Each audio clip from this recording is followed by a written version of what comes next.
ओम शांति। भगवत गीता श्लोक क्लास में आज बेसिक कोर्स है और बेसिक कोर्स में हम देख रहे थे टॉपिक गीता का भगवान कौन। इस टॉपिक में जैसे कि हमने समझा है, गीता की इतनी महिमा होने के बावजूद भी गीता का समाज पर असर इसलिए नहीं है क्योंकि गीता की निकली हुई विभिन्न टीकाओं के कारण जो मूल सच्चाई है वो लोप हो गई है और जिसी से मानव जाति का पतन हुआ है। और इसीलिए ही जो अधर्म फैला हुआ है वो अधर्म को मिटाने और सद्धर्म की स्थापना के लिए भगवान इस सृष्टि पर स्वयं आते हैं, आकर के अपना परिचय देते हैं। और उसी से ये बात स्पष्ट हो जाती है कि वास्तव में गीता का भगवान कौन है, उनके कर्तव्य क्या है, और जिससे ही जान करके सद्धर्म की स्थापना होती है। और उस भगवान को पहचानना वास्तव में यही धर्म है। तो अभी तक के टॉपिक्स में हमने इस बात को बताया है, जो भगवान स्वयं आकर के अपना परिचय क्या दे रहे हैं। तो अभी तक के क्लासेस में हमने देखा है कि भगवान का रूप ज्योति स्वरूप है, जिसे अनुरनियाम भगवत गीता में उल्लेख आया है। अब जब गीता की टीकाएं इतनी निकली तो फिर भगवान जो आकर के अपना परिचय दे रहे हैं वो भगवान के महावाक्यों में जो बातें बोली गई है वही बातें जो गीता भक्ति मार्ग की वर्तमान समय मौजूद है उसमें भी उसके कई सारे प्रमाण मिलते हैं। तो इसीलिए ही भगवान जो आकर के अपना परिचय दे रहे हैं और भगवत गीता में जो उसके बारे में श्लोक मिल रहे हैं, हम उन दोनों बातों को भी देख रहे हैं। तो भगवान का रूप हमने समझा था, इसी तरह भगवान का नाम हमने देखा, शिव अर्थात कल्याणकारी। और इसके अलावा भगवान इस सृष्टि पर आकर के क्या कर्तव्य करते हैं, उनके आने का समय क्या, उनका धाम परम धाम, और उस परम धाम से वो इस सृष्टि पर आते हैं कार्य करने के लिए, वो समय कौन सा है, कलयुगांत। और इसी के बारे में जो गलतफहमी हुई है उसे भी हमने समझा। वास्तव में गीता का भगवान जो माना जाता है कि वो द्वापर युग में आए, लेकिन ये वास्तविकता नहीं है, क्योंकि यदि द्वापर में गीता का भगवान आए होते और अपना कार्य किए होते, जो श्लोक हमने देखा जगत विपरिवर्तते के अनुसार भगवान के आने मात्र से सृष्टि विपरीत दिशा में परिवर्तित होती है, वो तो हुई नहीं। तो जरूर द्वापर युग में भगवान नहीं आए, और उनके आने के समय की पहचान जो भगवत गीता में भी उल्लेख मिलते हैं उस अनुसार तामसिक कलयुग के अंत में ही भगवान आते हैं।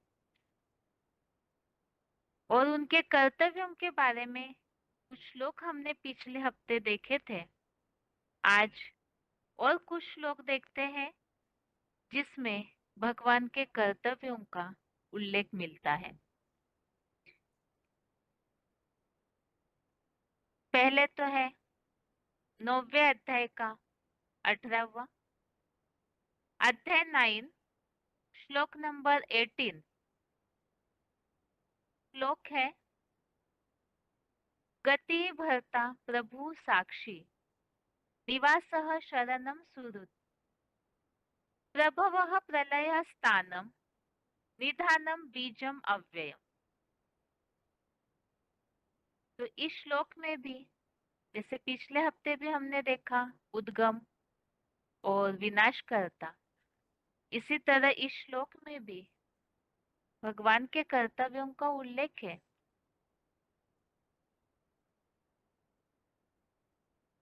आश्रय, गति, पति, स्वामी, साक्षी, परम आश्रय, शरणागत वत्सल, मित्र, उत्पत्ति, विनाश, स्थिति हूँ। तो इसमें उत्पत्ति और विनाश और स्थिति हूँ, तो इस तरह से भगवान के कर्तव्यों का उल्लेख आया हुआ है। ऐसे ही 7वें अध्याय का 6वां श्लोक, अध्याय 7, श्लोक नंबर 6 श्लोक है, एतद्योनीनि भूतानि सर्वानीत्युपधारय अहम कृष्णस्य जगतः प्रभवः प्रलयस्तथा। अर्थात सब प्राणियों का यह उद्गम है, ऐसा तू जान ले। मैं समस्त जगत का उत्पत्ति करता तथा विनाश करता हूँ। इसके पिछले हफ्ते के श्लोकों में भी हमने इस बात का उल्लेख देखा, जो भगवान आकर के भी ये बात बता रहे हैं। इस तामसी सृष्टि का परिवर्तन जरूरी है, इसीलिए ही बुराइयों का विनाश, दुराचारियों का विनाश और सद्धर्म की स्थापना, जिसके लिए ही यहाँ उल्लेख आया है, उत्पत्ति करता और तथा विनाश करता हूँ। ऐसे ही 10वें अध्याय का 32वां, अध्याय 10 का श्लोक नंबर 32 है, सर्गानाम आदि अंतश्च मध्यम चैव अहम अर्जुन अध्यात्म विद्या विद्यानाम वादः प्रवदता अहम। अर्थात सृष्टियों का आदि, मध्य और अंत मैं ही हूँ। तो इस श्लोक में भी भगवान के कर्तव्यों का उल्लेख है। आदि अर्थात शुरुआत, मध्य और अंत मैं ही हूँ। तो ये सब बातें जो भी है, जैसे इसके पिछले हफ्ते भी हमने जो जगत भी परिवर्तित है, ऐसे भगवत गीता के श्लोक का उल्लेख देखा। तो ये जो कर्तव्य है, स्थापना, विनाश, ये दो कर्तव्य मूल, उत्पत्ति करता और विनाश करता, ये कोई द्वापर युग की बात नहीं।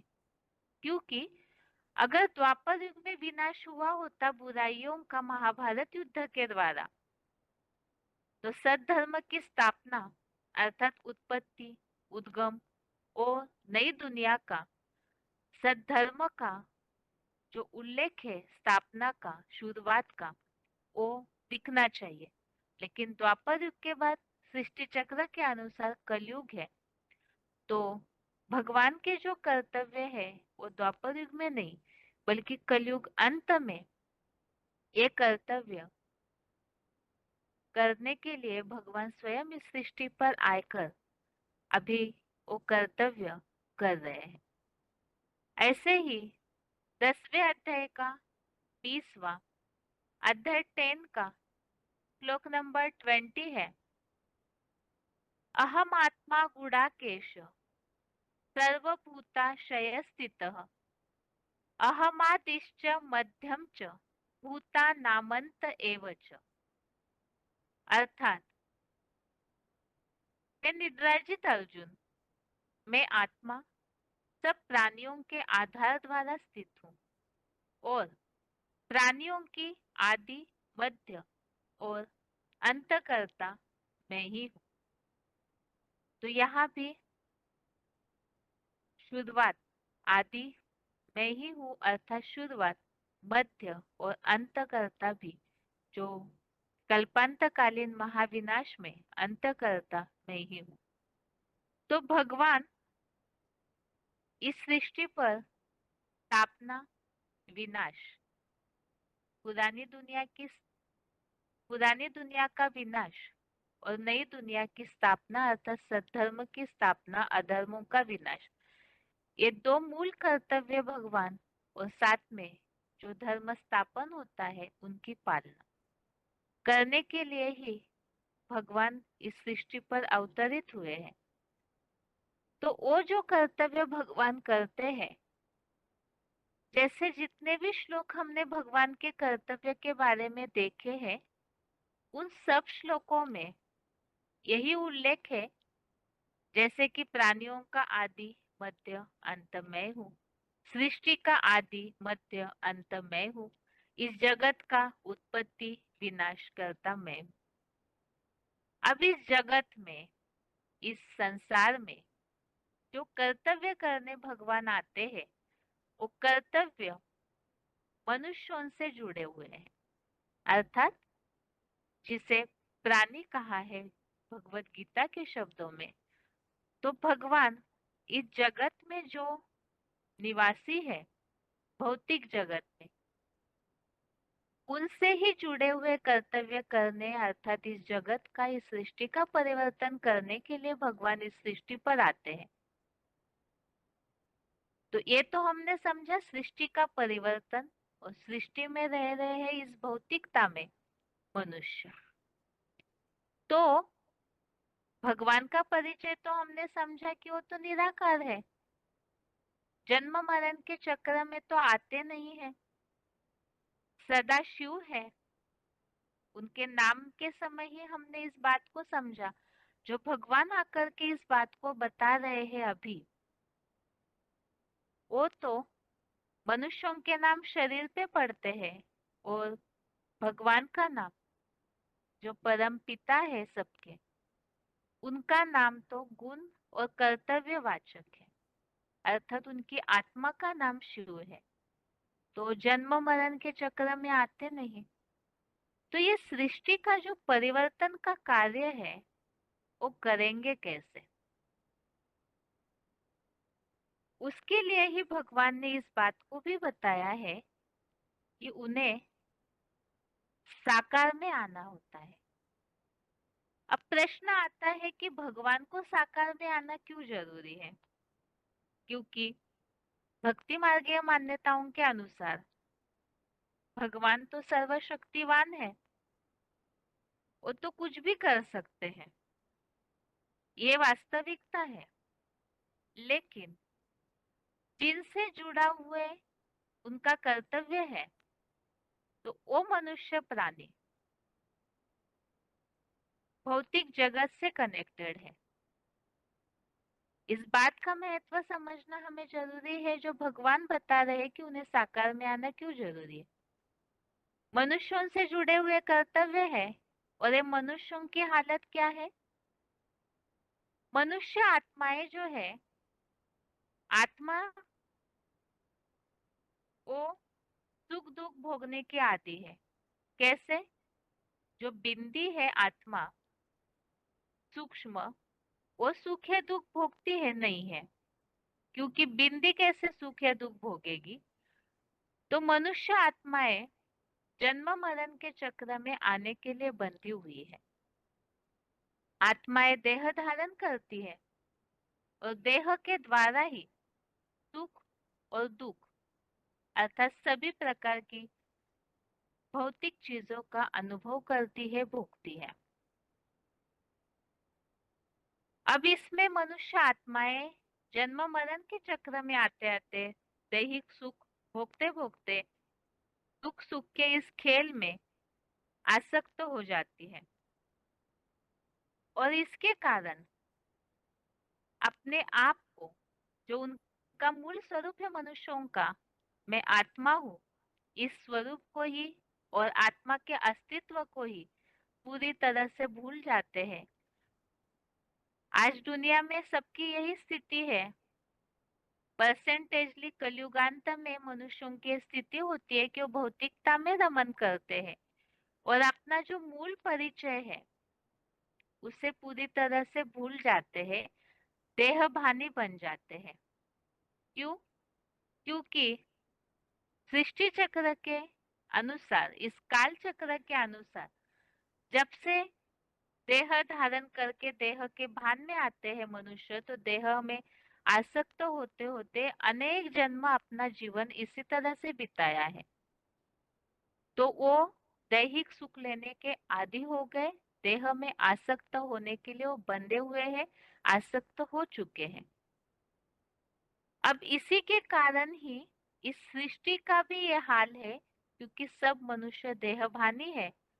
तो देह भान होने के कारण स्वार्थी हुए, और स्वार्थी होने के कारण क्योंकि स्वरथ के प्रति लगे हुए, आसक्त हुए मनुष्य फिर अपने लिए भी दुखदाई बनते हैं और औरों के लिए भी। और इसीलिए ही इसी सच्चाई को बताने के लिए,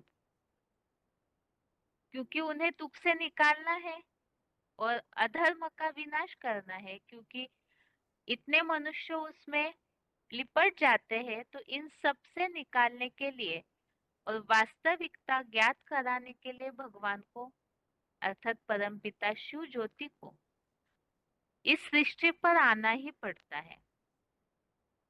अब फिर वो आएंगे तो मिलेंगे कैसे? क्योंकि मनुष्य आत्माएं सब देहभानी है, अपना स्वरूप भूल चुके हैं।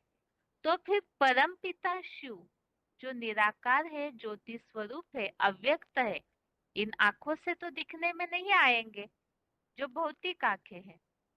तो फिर भगवान इन साकारी देहधारियों से मिलेंगे कैसे? और देहधारियों से मिलके उनके संबंध में आएंगे कैसे? अर्थात साकारी मनुष्य आत्माएं और भगवान निराकार, तो संबंध जुड़ेगा कैसे? अब प्रश्न आता है, भगवान को और मनुष्य आत्माओं को संबंध जोड़ने की आवश्यकता ही क्या है, और वो संबंध जुड़ेगा कैसे?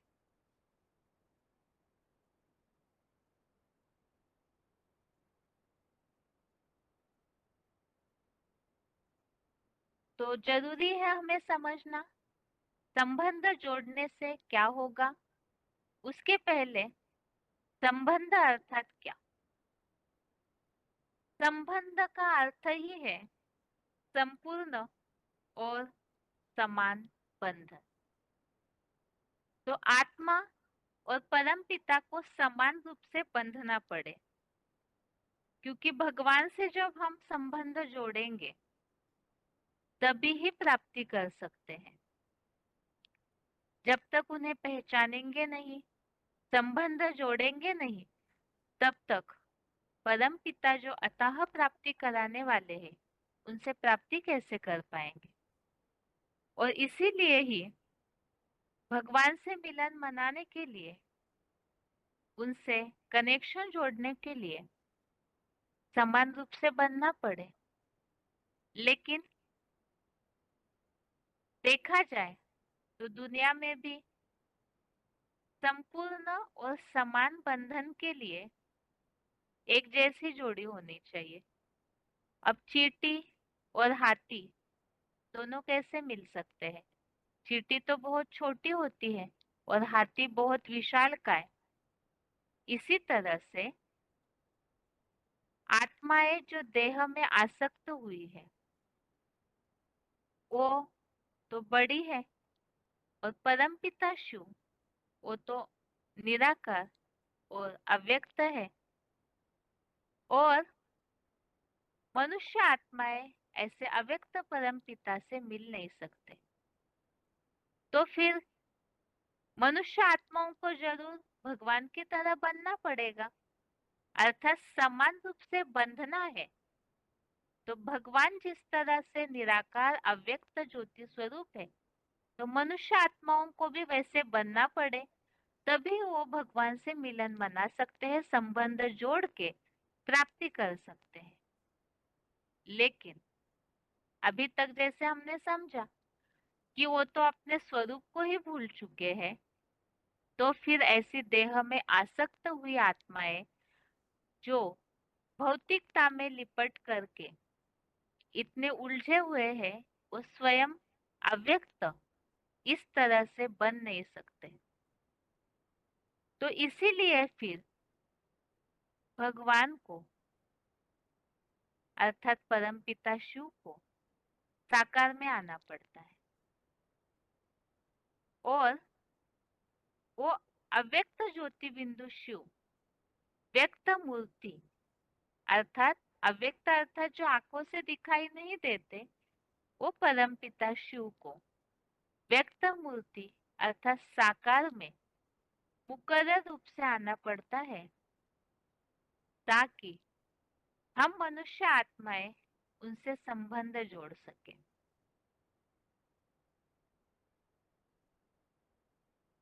जब भगवान साकार में आते हैं तो साकार में आकर के मनुष्य आत्माएं भी उनसे संबंध जोड़ती है और उस द्वारा ही मनुष्य आत्माओं का उद्धार होता है। अब फिर कईयों को ये प्रश्न आएगा कि भगवान निराकार है तो क्या हुआ?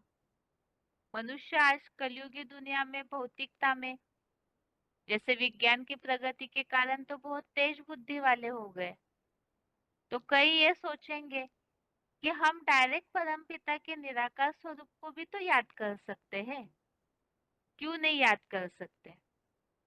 लेकिन क्या यह संभव है कि मनुष्य आत्माएं जो देह में आसक्त हुई है वो सीधा निराकार परमपिता से मिलन मना सके? तो इसकी वास्तविकता क्या है? भगवत गीता में इसके बारे में भी कुछ श्लोकों में स्पष्टीकरण दिया हुआ है। तो इसके लिए ही 12वें अध्याय का 5वां श्लोक, अध्याय 12 का श्लोक नंबर 5, इसमें इस बात का उल्लेख है कि क्या हम डायरेक्ट निराकार को याद नहीं कर सकते हैं? डायरेक्ट निराकार से आत्माएं जो देह में आसक्त हुई है तो वो मिलन नहीं मना सकती। इसके लिए गीता में ऐसा उल्लेख है, 12वें अध्याय का 5वां श्लोक है,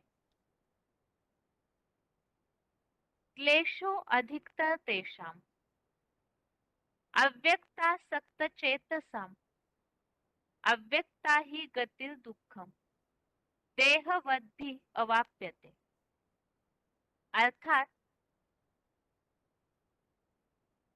अव्यक्त निराकार में आसक्त हुए उनको अर्थात योगियों को, उन योगियों को कठिनाई अधिक है, क्योंकि देह भाने द्वारा निराकारी गति दुख पूर्वक प्राप्त होती है। तो इस श्लोक में इस बात का उल्लेख है कि जो अव्यक्त या निराकार में आसक्त हुए, जो निराकार को डायरेक्ट भजने वाले या उनसे प्राप्ति करने की चाहना वाले, उनके लिए ये बात बहुत कठिन है, क्योंकि देह भान में है। तो ऐसे देह भान में होने वालों के लिए निराकारी गति जो है वो बहुत दुखपूर्वक प्राप्त होती है, उसमें बहुत कठिनाई होती है। इसी तरह 12वें अध्याय का दूसरा श्लोक, अध्याय 12 का श्लोक नंबर 2 में इस बात का उल्लेख किया है कि किन्हें भगवान की नजर में कौन श्रेष्ठ है, कौन ऊंचे है।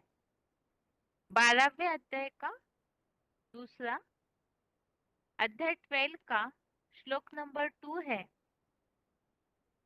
मय्या वेश्य मनोये माम नित्य युक्ता उपासते श्रद्धया परयोपेता ते में युक्त तमामता। अर्थात जो मन को मुझ में स्थिर करके सदा योग युक्त हुए, परम श्रद्धा से भरकर मुझको याद करते हैं, वे मेरे सब योगियों में श्रेष्ठतम माने गए हैं। तो इस श्लोक में इस बात का उल्लेख किया हुआ है कि वास्तव में श्रेष्ठ कौन है, जो भगवान को इस तरह से अव्यभिचारी रीति से याद कर। इन श्लोकों से ये बात स्पष्ट है कि निराकार परमपिता शिव को अव्यक्त रूप में पूर्णतः प्राप्त करना देहधारियों के लिए अत्यंत कठिन और दुख भरा है। लेकिन परमपिता की नजर में वो उत्तम योगी है जो साकार में निराकार को देखता है और उस एक साकार द्वारा ही निराकार को ईश्वरीय ज्ञान से पहचान कर उसे समझता है। तो इन सब बातों से ये बात स्पष्ट है कि भगवान को साकार में आना क्यों जरूरी है। जैसे अभी तक के क्लास में हमने समझा, भगवान को इस सृष्टि के परिवर्तन के लिए उनके कर्तव्य करने होते हैं। तो कर्तव्यों को हमने समझा, लेकिन वो कर्तव्य वो करेंगे कैसे? क्योंकि भगवान के जो कर्तव्य है वो तो इस सृष्टि से जुड़े हुए, इस जगत के परिवर्तन से जुड़े हुए हैं। और ये जगत जो मनुष्यों से जुड़ा हुआ है, क्योंकि ये संसार बना ही है मनुष्यों से। तो इसीलिए ही भगवान जब इस सृष्टि पर आते हैं तो जो बुद्धिजीवी मनुष्य है, जिनमें औरों के तुलना में ऐसे बुद्धि की दात मिली हुई है, तो उनका परिवर्तन जरूरी है। और उसे करने के लिए भगवान तो निराकार है और मनुष्य आत्माएं देहभानी आसक्त हुई है। तो फिर आपस में मिलन कैसे होगा? तो इसी के लिए ही भगवान को साकार में आना पड़ता है, संबंध जोड़ना है। जब मनुष्य आत्माएं भगवान से संबंध जोड़ेंगे, क्योंकि जब तक वो संबंध न जोड़े, जो कहा जाता है संग का रंग, तो भगवान से संबंध जुड़ेगा। उनसे याद करके, मिलन मना करके, जब वो भगवान से उनके श्रेष्ठ गुणों का संग का रंग लेंगे, तभी मनुष्य आत्माओं का परिवर्तन निहित है। और इसीलिए ही भगवान को साकार में आना जरूरी है। तो ये प्रश्न उठता है कईयों को कि हम डायरेक्ट निराकार को याद नहीं कर सकते हैं। तो ये संभव नहीं है, जिसके लिए हमने भगवत गीता का उल्लेख देखा कि ऐसे जो देहभानी है उनके लिए अव्यक्त जो निराकार परम पिता है उनको याद करना ये बहुत दुखदाई है और उसमें कठिनाई भी बहुत है।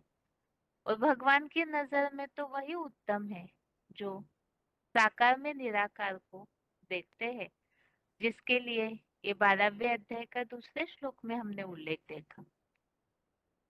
तो इसी संबंधित जब भगवान स्वयं आते हैं तो इन सब बातों का स्पष्टीकरण देते हैं। तो उस संबंधित ही जो भगवान स्वयं आकर स्पष्टीकरण दे रहे हैं इन्हीं सब बातों के लिए, तो उसके बारे में जो उल्लेख आए हुए हैं उसे हम वीसीडी क्लिप्स के द्वारा सुनते हैं। जो पिछले हफ्ते भी हमने कुछ बातें देखी, भगवान के आने का समय कौन सा है, और आज जो टॉपिक देखा कि डायरेक्ट निराकार को याद नहीं कर सकते हैं, उसका कारण।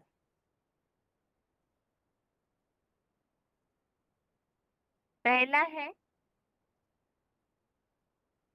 गीता का भगवान कब आया, द्वापर युग या कलयुगांत में।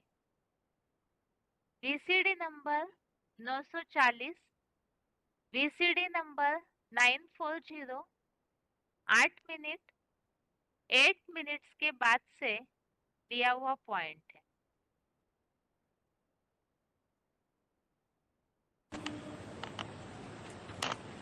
तो फिर उन दुनिया वालों से पूछना चाहिए गीता का भगवान कब आया था।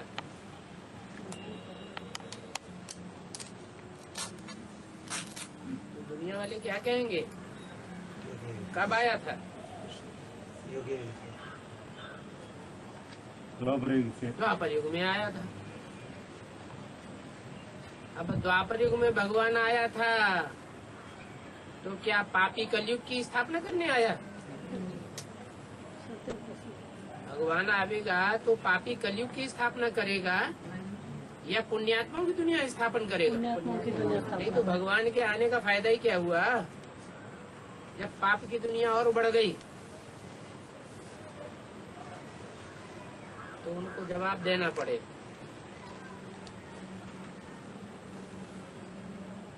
चलो दुनिया वालों को तो जवाब दे दिए। ये द्वापर में नहीं आया,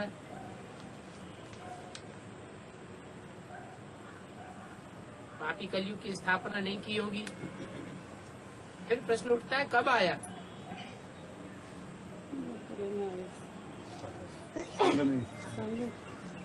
जरूर कहेंगे जो 4 युग हैं, चतुर्युगी है, उन चारों युगों में जो तमो प्रधान युग है, पाप का युग है, उसके अंत में ही आया होगा। नहीं तो पाप की दुनिया का अंत कौन करेगा सिवाय भगवान के? तो इस पॉइंट में इस बात को स्पष्ट किया है, पाप सबसे ज्यादा होते हैं कलयुग के अंत में, तो उसी समय ही भगवान को उस पाप का अंत करने के लिए अर्थात कलयुग के अंत में ही इस सृष्टि पर अपना कर्तव्य करने के लिए आना होता है। आगे है, अभी जैसे हमने क्लास में पॉइंट समझा है, भगवान से संबंध जोड़ना है तो भगवान को साकार में आना जरूरी है। तो फिर प्रश्न उठता है, हम निराकार को याद क्यों नहीं कर सकते हैं? तो उसके उत्तर के लिए ही VCD number 2849, VCD number 2849 30 minute 30 minutes के बाद से लिया हुआ पॉइंट है।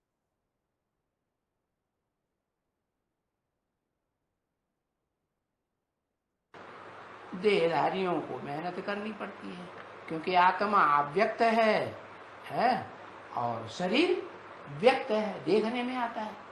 तो अव्यक्त आत्मा के बाप को याद करना देहधारियों के लिए बड़ा मुश्किल है। अव्यक्ताद् गतिर दुखम देहवद्भिरवाप्यते। क्या जो देहधारी होते हैं, जिनकी बुद्धि देह में धरी हुई है तो वो देहधारियों को, उस निराकार बाप को जो इन आंखों से देखने में नहीं आता है, अव्यक्त कहा जाता है, उसको याद करना भी मुश्किल और फिर उस स्थिति में स्वयं को स्थित करना आत्मिक स्टेज में सदा काल के लिए बहुत मुश्किल। आगे है,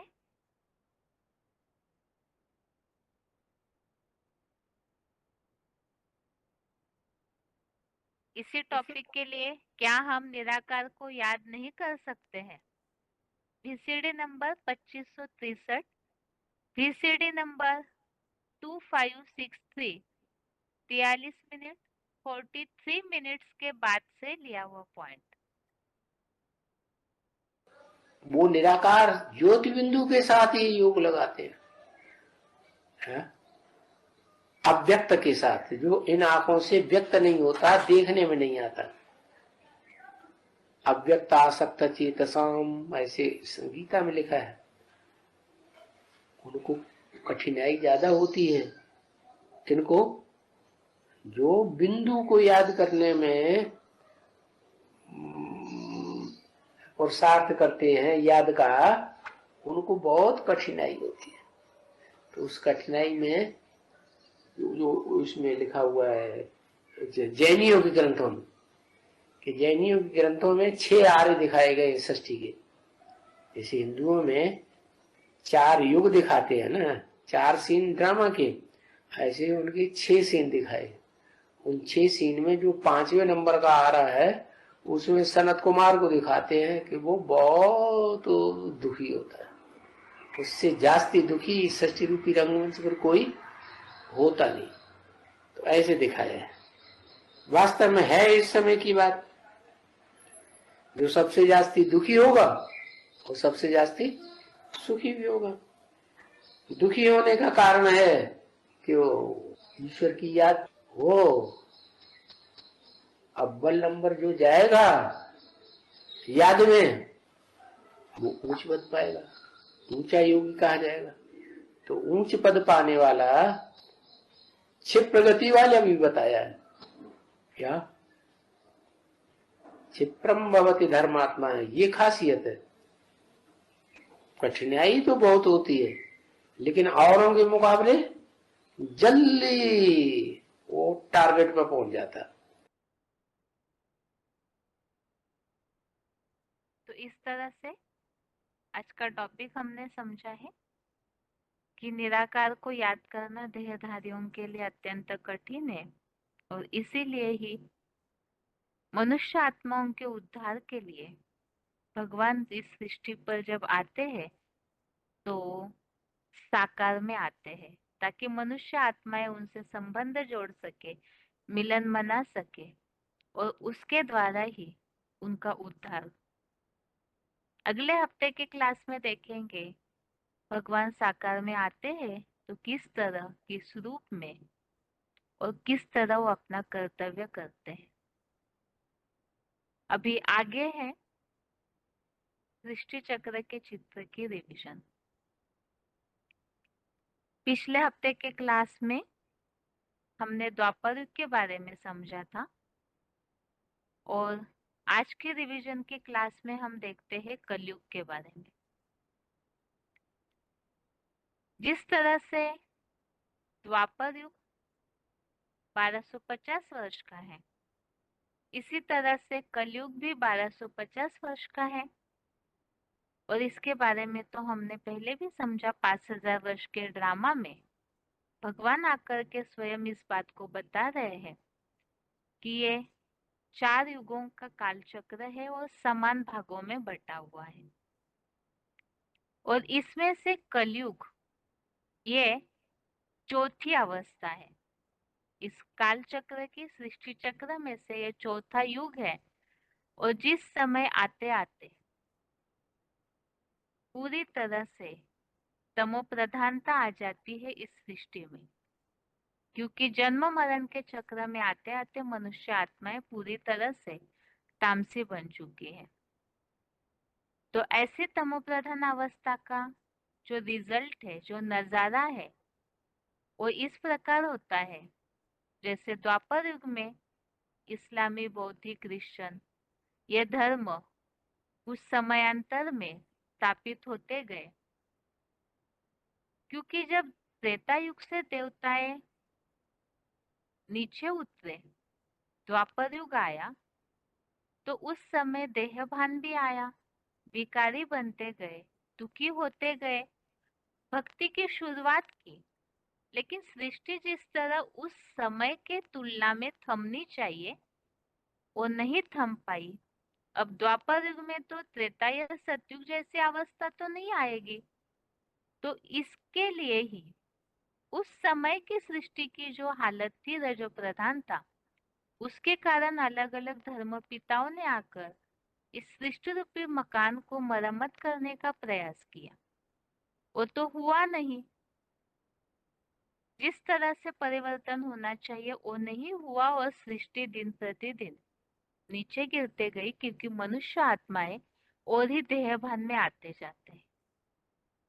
तो जैसे ये 4 प्रमुख धर्म जो हमने समझे पहले, इस्लामी, बौद्धिक, क्रिश्चियन आदि, तो इन 4 प्रमुख धर्मों में से ही फिर कलयुग में अनेक अनेक धर्म, मठ, पंथ आदि का प्रचार प्रसार होते जाता है। जैसे संन्यास धर्म, मुस्लिम, सिख, आर्य समाजी और नास्तिकवाद, और इसके अलावा छोटे छोटे और भी मठ, पंथ, संप्रदायों की स्थापना होते रहती है।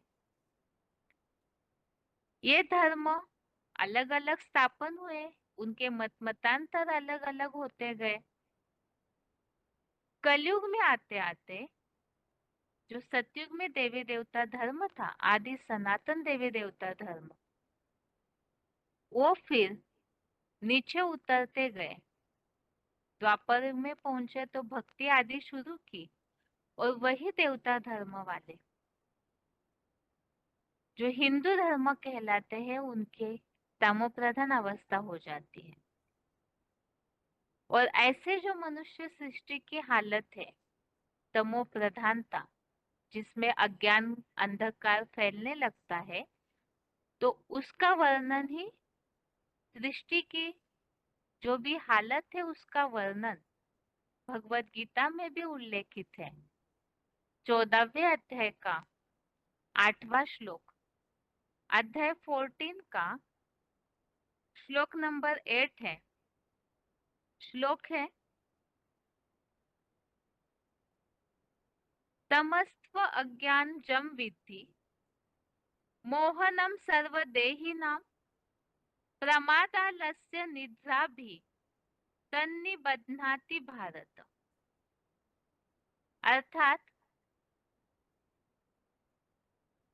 हे भरतवंश विष्णुवंशी, विष्णु के वंशी, सब देहधारियों को मूढ़ बनाने वाले पापमय नारकीय कलयुग के तमोगुण को तो कलयुग आरंभ करता शंकराचार्य कृत सर्वव्यापी के अज्ञान से पैदा हुआ जान।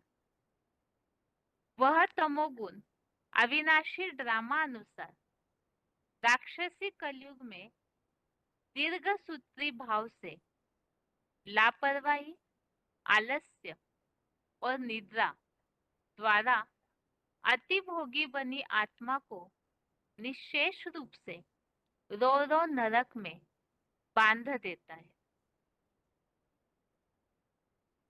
तो द्वापर युग से ही विकारी बनते गए, देहभान आया, रजोगुण निर्माण हुआ। रजोगुण अर्थात ही देहभान, देहभान से विकार, काम, क्रोध, लोभ, मोह, अहंकार आदि विकार आने लगते हैं। और इसी की अति जब होती है कलयुग में, तो वो स्थिति यहाँ श्लोक में बताई है कि तमोगुण जो है वो अज्ञान से उत्पन्न हुआ है। अज्ञानता अर्थात ही तमोगुण, जो अंधकार होने के कारण मनुष्य मूढ़ बन जाते हैं। और उसकी निशानियां आज के समाज में लोग इस बात को स्वीकार नहीं करते हैं कि हम कहीं अज्ञानता में हैं, क्योंकि साइंस का प्रभाव है। लेकिन स्थिति तो यह है कि लापरवाही, आलस्य, निद्रा और राक्षसी जो गुण है वो मनुष्यों को रो रो नरक में बांधते हैं। और इसी तरह 14वें अध्याय का ही 13वां श्लोक, अध्याय 14 का श्लोक नंबर 13 है, अप्रकाशो अप्रवृत्तिश्च प्रमादो मोह एव च तमसे तानि जायन्ते विरुद्धे गुरुनंदन। अर्थात, तमोगुण, कलयुग में तमोगुण विशेष बढ़ने पर श्रेष्ठ कर्मों में ही लापरवाही से जीवन मार्ग में घना अंधकार, अज्ञान अंधकार तथा कल्याण कृत्यों में अरुचि और स्वदेह संबंधियों और पदार्थों में विशेष दैहिक अथवा मानसिक लगाव, ये सब अवगुण तामसी पापी कलयुग में ही उत्पन्न होते हैं। तो ये सब निशानी भगवत गीता में भी कलयुगी मनुष्यों की जो तमोगुण या अज्ञानता है उसकी निशानियां बताई हुई है। तो कलयुग अर्थात क्या? कलयुग अर्थात कलह युग। इसी संबंधित भगवान इस सृष्टि पर आते हैं, जो हम पहले भी समझ रहे हैं। इस काल चक्र का, सृष्टि चक्र का रहस्य भगवान त्रिकालदर्शी है, तो स्वयं बता सकते हैं। तो वही आकर के अभी जो बातें बता रहे हैं उसी में से ही कुछ महावाक्य। VCD number 2466, VCD number 2466, point है, कलह माने झगड़ा। झगड़ा होता है तो क्लेश होता है, दुख होता है। तो इस कलह क्लेश की दुनिया में, कलयुग में, तो कलयुग में कोई श्रेष्ठाचारी थोड़े ही होता है। कलह क्लेश होता ही क्यों है? मारा मारी करते हैं इंद्रियों से, तो कलह क्लेश होता है। तो इस दुनिया में, कलह युग में, कोई श्रेष्ठाचारी हो ही नहीं सकता। तो ये कलयुग अंत की, कलयुग की ये निशानियां बताई हुई है। जहां भी अंदर ही अंदर विचारों में कलह, वाचा में कलह और इंद्रियों के कर्मों में भी कलह अर्थात टकराहट, कलह क्लेश, यही निशानी है कलयुग की, जो मनुष्यों को भ्रष्टाचारी बना देता है। आगे है,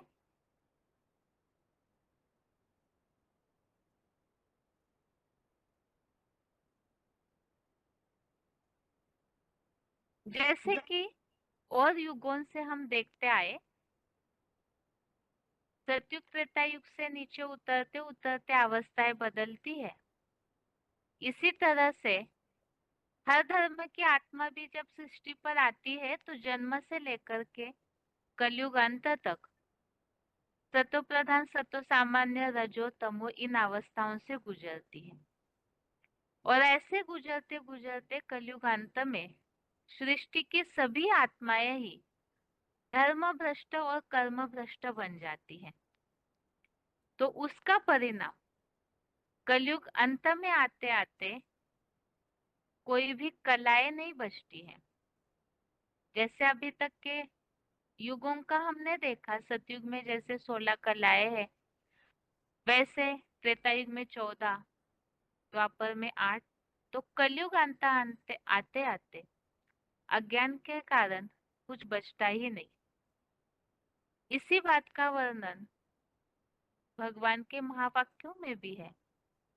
वीसीडी नंबर 37, वीसीडी नंबर है 37। शूद्र होते हैं कलयुग में, वैश्य होते हैं द्वापर युग में, 14 कला संपूर्ण क्षत्रिय होते हैं त्रेता में, और 16 कला संपूर्ण देवताएं होते हैं सतयुग में। देवताएं सतयुग में आकर जन्म लेते हैं। क्षत्रिय धर्म के जो पक्के होंगे वो त्रेता में आकर जन्म लेंगे, अर्थात परम धाम से नीचे उतरेंगे। जो वैश्य वर्ण की दूसरे धर्मों में कन्वर्ट होने वाली आत्माएं होंगी वो द्वापर में आवेगी, और जो सबसे भ्रष्ट कर्म करने वाले असुर होते हैं क्षुद्र, वो कलयुग में आकर के जन्म लेते हैं। तो परम धाम से आत्माओं का आना तो नीचे उतरना चलता ही रहता है। जिन जिन का जिस युग में नूंदा हुआ है अपना पार्ट, तो वो आत्माएं ऊपर से नीचे अपने अपने समय पे उतरती है। तो कलयुग में इस तरह से शुद्र क्वालिटी की आत्माएं होती है।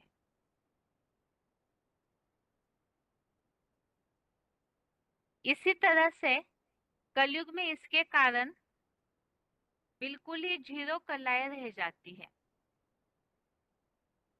जिसके लिए VCD point, VCD number 15, VCD number 15, सतयुग 16 कला संपूर्ण, त्रेता 14 कला संपूर्ण, द्वापर 8 कला संपूर्ण, और कलयुग 4 कला से घटकर जीरो कला अर्थात कलाहीन हो जाते हैं। और जब ऐसे कलाहीन हो जाते हैं, शूद्र अर्थात ही उनमें कोई कला नहीं बचती। जो हमने पहले भी समझा है, आत्मा की कला अर्थात आत्मा की रोशनी का मेजरमेंट है, आत्मा की शक्ति का मेजरमेंट है। और ये आत्मा की रोशनी अर्थात ही ज्ञान, समझ। तो कलयुग अंत में जैसे श्लोक के उल्लेख में है, अज्ञान अंधकार, तमोगुण, अज्ञान अंधकार फैल जाता है, तो आत्मा की रोशनी पूरी तरह से अमावस्या के चंद्रमा की तरह नष्ट हो जाती है, कलाहीन जीरो कला रह जाती। इसका परिणाम मनुष्यों के जन्मों पर और आयु पर भी पड़ता है। इसी बात का उल्लेख भगवान के महावाक्यों में है, जो अभी स्वयं भगवान आकर इन सब मनुष्यों के जन्मों के रहस्यों को बता रहे। वीसीडी नंबर है 216, वीसीडी नंबर है 216। मैंने सतयुग में तुम्हें 150-200 साल जीना सिखाया था। वो आयु जन्म लेते लेते त्रेता में घट करके 125 साल रह गई। द्वापर में आते एवरेज एज 60-70 साल रह गई और कलयुग में आकर के अब औसत आयु, औसत अर्थात अप्रोक्स, लगभग आयु 25-30 साल रह गई। और जब आयु कम हो गई, जीने का जो वर्ष है वो कम हो गया, तो जन्म बढ़ जाते हैं। तो उस जन्मों के बारे में भी भगवान के महावाक्यों में उल्लेख है। वीसीडी नंबर 2041, वीसीडी नंबर 2041 कहेंगे 5000 साल लगे और 84 जन्म लगे।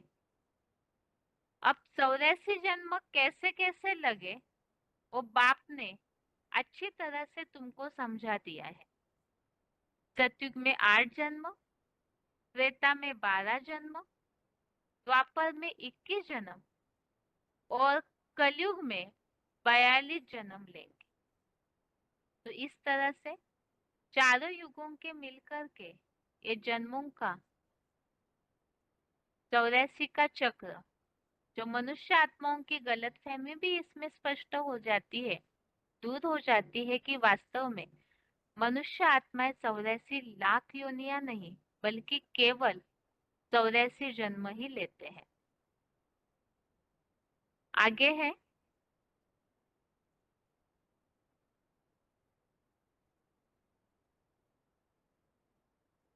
अब चारों युगों के बारे में हमने समझा। सतयुग त्रेता युग के जन्म, कला, वहां लक्ष्मी नारायण का राज्य होता है। त्रेता में राम सीता का सतो प्रधान सतो सामान्य अवस्था होती है। और द्वापर कलयुग के बारे में भी हमने समझा, किस तरह अज्ञानता आ जाती है, देहभान आता है और रजो प्रधान तमो प्रधान गुण के कारण किस तरह मनुष्य विकारी बनकर पतन होता है। अज्ञान अंधकार के कारण किस तरह लापरवाही, आलस्य, कलह, क्लेश बढ़ता है। तो ये चारों युगों का जो वर्णन हमने समझा, उसी अनुसार ही सतयुग और त्रेता युग, उसे स्वर्ग कहा जाता है, जो देवताओं की दुनिया है। और द्वापर युग और कलयुग में जहाँ ये देवताएं नीचे उतर के वाम मार्ग में चले गए, उल्टा रास्ता अपना लिया, देहभानी बन गए आत्मिक स्थिति से, तो उसके लिए ही द्वापर और कलयुग ये नरक है।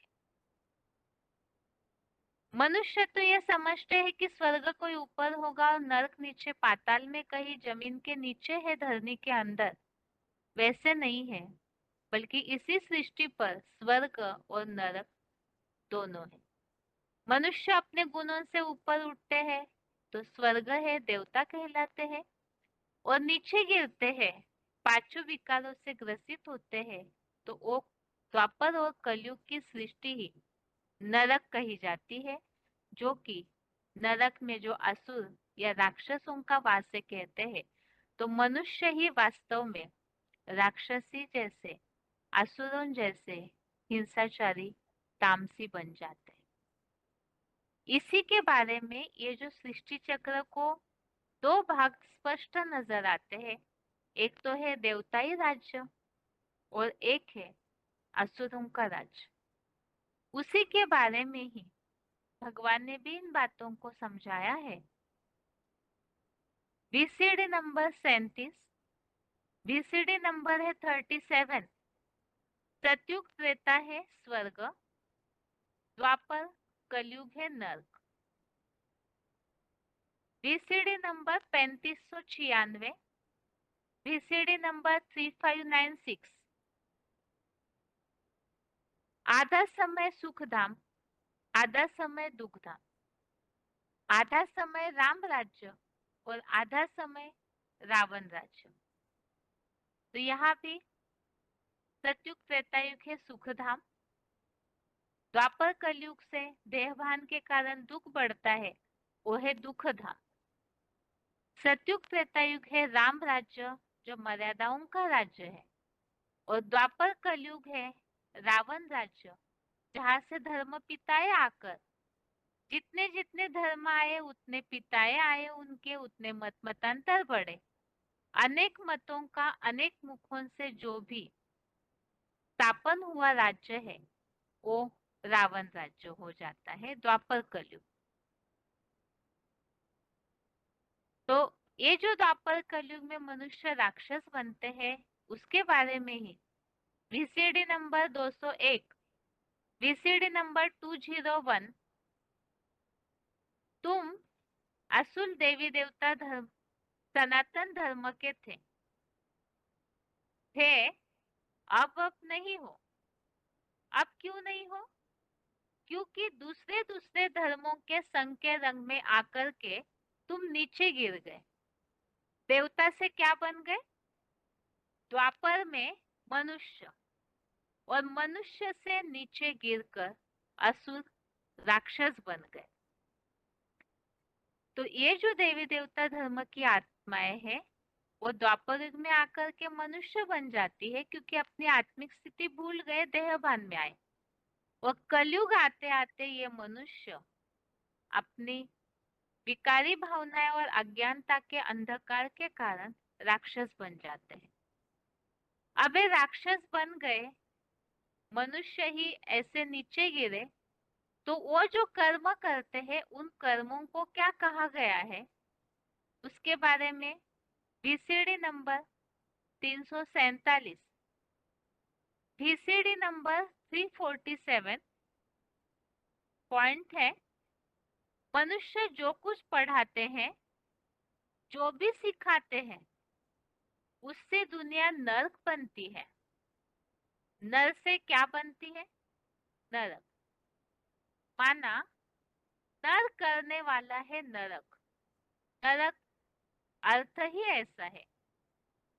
तो मनुष्य द्वापर युग से जो भी कर्म करते हैं देहभान और अपनी विकारी भावनाओं को मिक्स करके, तो वो नर ने जो भी किया वो नरक बनाया।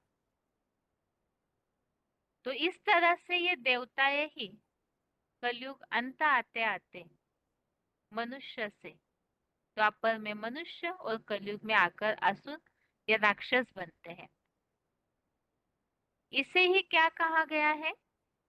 VCD number 2082, VCD number 2082। अभी तुम बच्चों को मालूम पड़ा कि यही देवताएं जो फिर जाकर के असुर बनते हैं कलयुग में, आसुरी संप्रदाय बन जाते हैं। जो दैवी संप्रदाय तो फिर आसुरी संप्रदाय। तो ये जो स्व दुनिया, ये सृष्टि चक्र दो भागों में बढ़ गया, आधा सुखधाम आधा दुखधाम। तो उसे ही जो सतयुग त्रेतायुग है, जो सुखधाम राम राज्य है, और द्वापर कलयुग जो नरक बन जाता है, दुखधाम बन जाता है, रावण राज्य बन जाता है। तो ये दोनों भागों का भी हर धर्म में गायन है, स्वर्ग और नरक का, बस नाम अलग अलग है।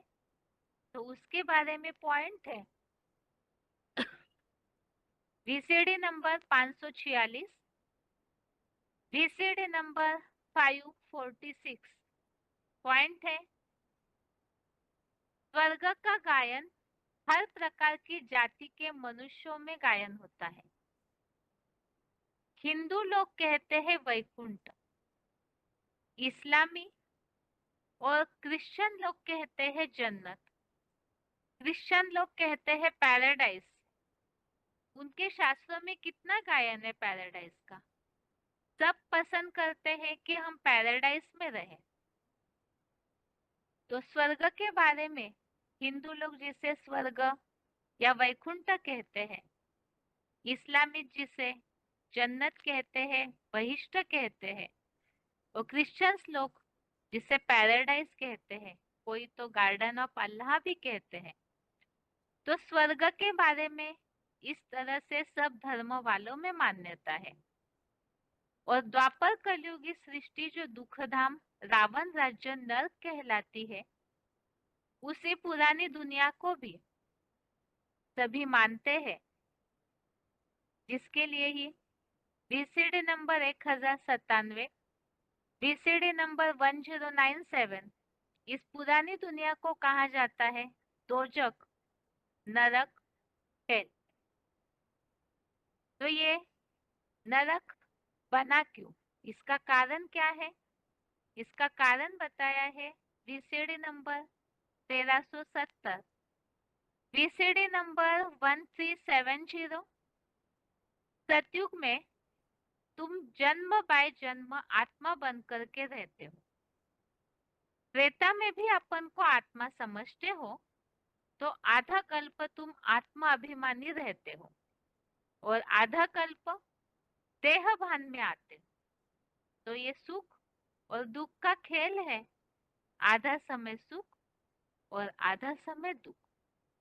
तो ये हो गया पूरे ये सृष्टि चक्र के बारे में हमने समझा, किस तरह से सतयुग त्रेतायुग से देवताएं स्वर्ग से नीचे उतरते उतरते जन्म लेते लेते द्वापर कलयुग में मनुष्य, मनुष्य से असुर राक्षस बन जाते हैं, और कलयुगांत में पूरी तरह से मनुष्यों में जो अंधकार छाता है, तो यही द्वापर कलयुग की सृष्टि नरक है। ये तो काल चक्र का रहस्य हमने चारों युगों के उन जन्म आत्मा की कलाओं के बारे में समझा। अगले हफ्ते इसके आगे की रिवीजन हम समझेंगे, जिसमें ये स्वर्ग और नरक को ही शास्त्रों में और क्या कहा गया है उसका उल्लेख, और फिर ये जो नरक बनी हुई सृष्टि है, ये फिर से क्या ऐसे ही रहेगी या इसमें क्या बदलाव होगा, उसके बारे में भगवान ने आकर के क्या बताया है, उसे अगले हफ्ते की रिवीजन में समझेंगे। आज के लिए गीता क्लास यहाँ तक ही। ओम शांति।